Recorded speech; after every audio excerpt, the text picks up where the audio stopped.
Sa ating pagsunod kay Jesus patungong Kalbaryo, huwag nating sayangin ang pagkakataon na ialay ang ating sarili. Sapagkat sa bawat tunay na alay, doon tayo tunay na nabubuhay.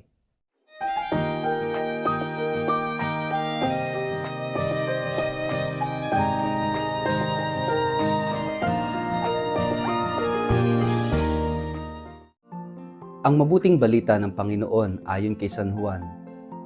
6 na araw bago sumapit ang pista ng Paskwa, si Jesus ay nagpunta sa Bethania, kung saan nakatira si Lazaro na kanyang muling binuhay.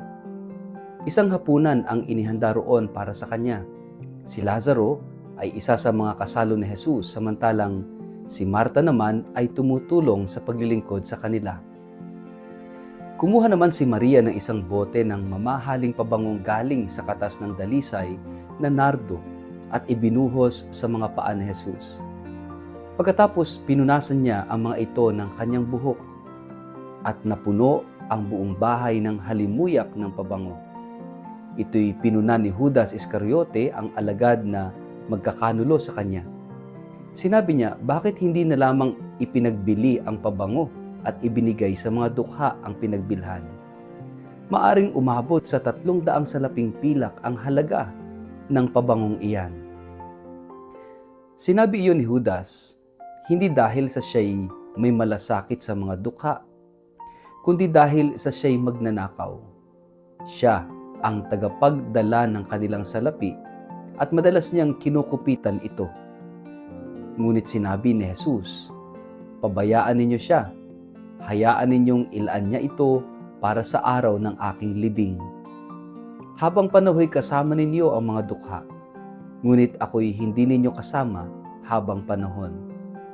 Nabalitaan ng maraming Hudyo na si Jesus ay nasa Bethania, kaya't nagpunta sila roon upang makita siya at si Lazaro na kanyang muling binuhay. Kaya't binalak ng mga punong pari na ipapatay din si Lazaro, sapagkat dahil sa kanya'y maraming Hudyo ang humihiwalay sa kanila at sumasampalataya kay Jesus. Ang mabuting balita ng Panginoon. Word of the day, hear what God has to say.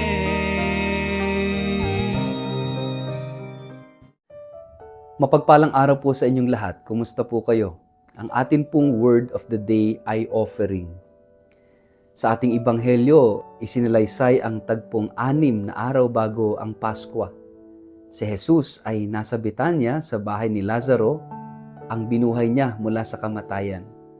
Si Marta naman ay naglilingkod habang si Lazaro ay nakaupong kasalo niya sa hapag. At si Maria ay gumawa ng isang kahangahangang bagay.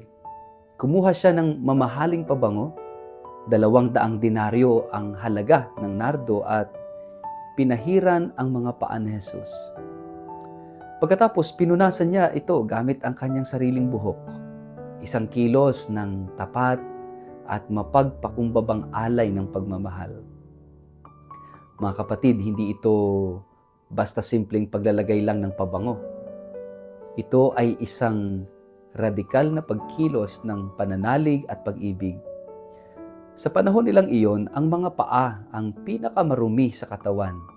At para sa isang babae na punasan ito gamit ang kanyang buhok, ay isang bagay na lubhang mapagpakumbaba. Mapanganib pa nga sa paningin ng lipunan. Ngunit ginawa ni Maria ito dahil para sa kanya walang alay ang masyadong magarbo o masyadong mahal kung ito'y para kay Jesus. Makikita po natin dito na ang tunay na alay ay hindi lang material. Ito'y isang puso na handang magbigay ng pinakamainam, ng buong sarili, ng walang pasubali. Sa mata ng mundo, ang ginawa ni Maria ay sayang, katulad ng sinabi ni Judas Iscariote. Bakit hindi na lang natin ito ipagbili at ibigay sa mga dukha? Ngunit sa mata ni Jesus, ito'y banal na alay. Sa panahon ito ng mahal na araw, tinatawag po tayo na tularan ng alay ni Maria. Hindi ito nangangahulugang kailangan nating mag-alay ng mamahaling bagay, kundi mag-alay ng tunay at dalisay na pag-ibig sa Diyos. Kahit ito ay hindi nauunawaan ng iba, maaring ang iyong pananatiling tapat sa kabila ng problema, ang tahimik mong pagtitiis, ang paglilingkod sa pamilya o sa parokya, ito ang mga alay na kalugod-lugod sa Panginoon. Ngunit tandaan din natin, ang bawat tunay na alay ay sinusubok. Katulad ng pagtutol ni Judas, may mga tututol din sa ating paninindigan sa pananampalataya.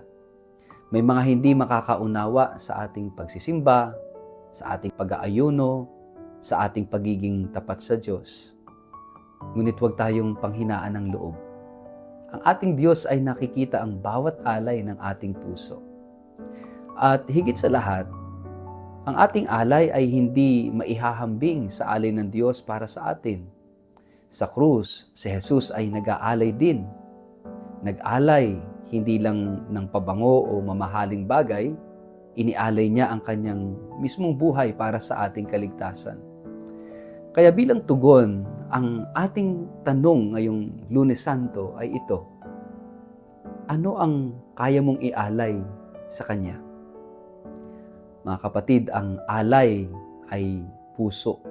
Hindi ito palakasan, hindi paramihan, hindi katapatan.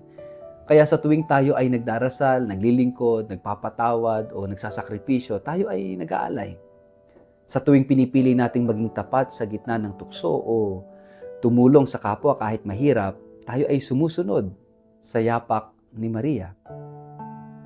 Ngayong mahal na araw, gawin nating panata na ialay ang ating buhay sa Panginoon araw-araw. At tulad ng nardong nagpabango sa buong silid,